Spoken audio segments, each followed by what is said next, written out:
Madonna.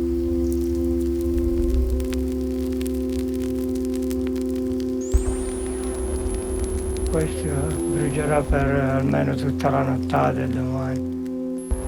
Brucia piano.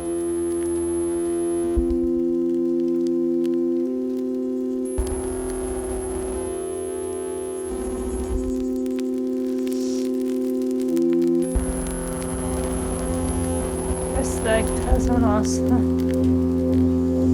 E la terra non si dovrebbe disprezzare così.